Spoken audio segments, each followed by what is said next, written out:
Joining us now is DRmer, the Israeli Minister of Strategic Affairs. It's good to have you with us this morning. You advised the Prime Minister back in March not to proceed here. I know your role in many ways was to drum up to support, to find the consensus here.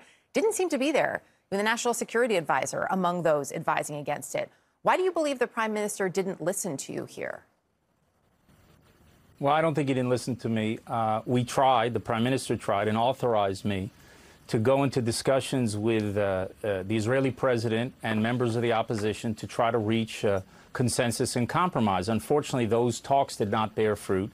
And so what the Prime Minister decided to do, he can't give a veto power to the political opposition of any step forward in judicial reform. So what he decided to do was to choose the least controversial subject, which is what passed just the other day, this sort of reasonableness standard, which the judges in Israel have used to strike down all sorts of decisions made by both the executive and the legislative branch. And that was this issue of the reasonableness clause was something that members of the opposition had supported reforming in the past. So he took the least controversial issue and he said, we're going to move forward in a measured way with the least controversial aspect of this reform. And after that is passed, he called on the opposition to now sit down at the table to get serious about finding a compromise. That's what he said yesterday. He's given 4 months now in order to find that compromise. And believe me, Erica, if we can't get to a compromise in 4 months, we won't be able to get to a compromise in 4 years. The Prime Minister would like to do that.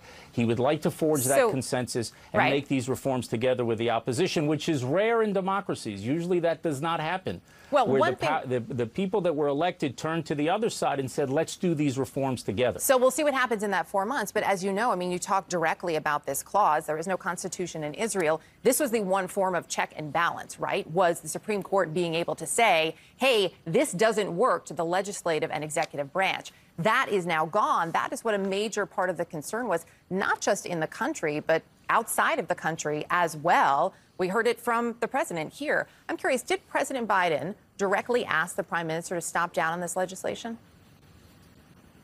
No. And let me also just clarify something. There are many checks that the Supreme Court has on the executive and legislative branches in government that maybe a lot of people are not aware of.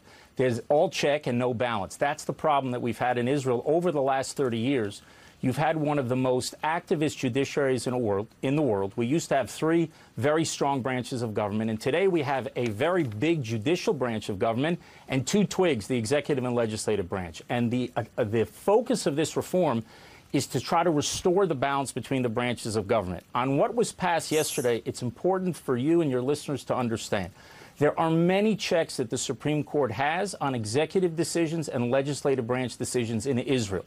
The reasonableness standard was one of the arrows in the quiver of the judiciary. The problem with that standard is entirely subjective.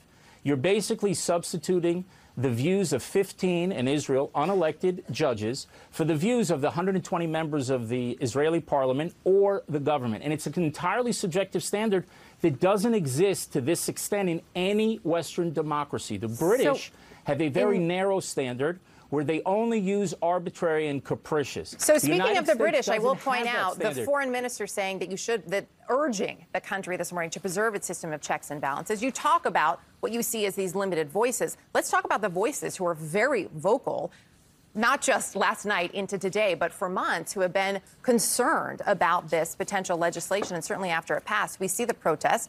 You have the Medical Association on a 24-hour strike. We have the thousands of reservists who say they will not report for duty. Nearly all former IDF chiefs of staff, as well as security officials, are concerned about this. Why rush this at this point, given all of these concerns, both domestically and internationally?